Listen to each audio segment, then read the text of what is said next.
My name is Jared Hoffman, and I'm a graduate student. I grew up in Missouri. It was in the St. Louis area, about 45 minutes away from St. Louis. My dad was a salesman, and then my mom, she works at a college, East Central College in Missouri, and she works with accounting. So none of them are in the science field. In high school, I did health occupations, where I went around a lot of different hospitals and saw a lot of different occupations, shadowed doctors, pharmacists, well, pretty much you name it. So I guess that's kind of what got me interested in it. And then also in high school, I got really interested in nutrition, trying different diets and things like that. So then in my undergrad, I was interested, well, in science, so I went with biology. I did my undergrad at Truman State University, which is in Kirksville, Missouri.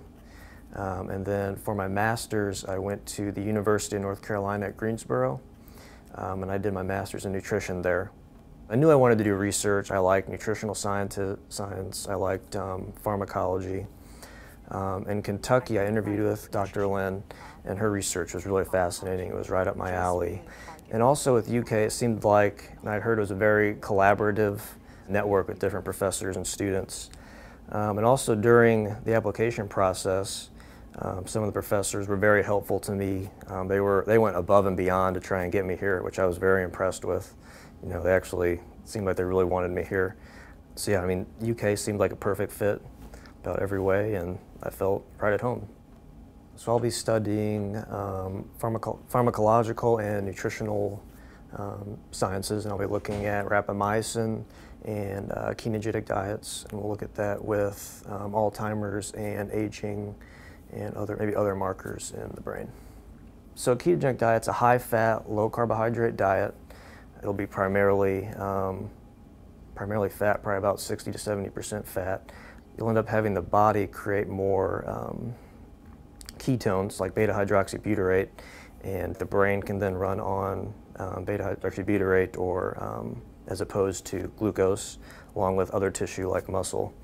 I was always interested in ketogenic diets, which is ketosis, which is elicited with starvation process, and now thinking it might have other benefits with Alzheimer's disease, and maybe we don't have to spend as much on pharmaceuticals.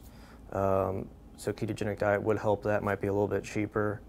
And so with this research, I'm really excited about seeing how that can help Alzheimer's disease, and I guess in the end, helping people out in the prevention and treatment of the disease, and maybe other neurological diseases as well. So there are periods when a lot of your experiments get you results you think, or I guess you almost want to happen, that support the hypothesis. And then other times you'll go through kind of dry spells where a lot of the results don't end up as you think they might. So that might make you lose a little bit of confidence, but I guess it's really the challenging part is not giving up, and to try to keep moving forward, to keep learning.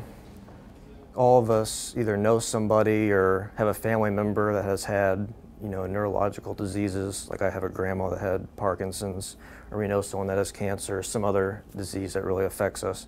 So I think with science we can try to improve the amount of knowledge we have about those, which will then help improve our treatment and prevention of these diseases. And I think in the end that'll help us really improve our health care and our health, help us live happier and healthier lives.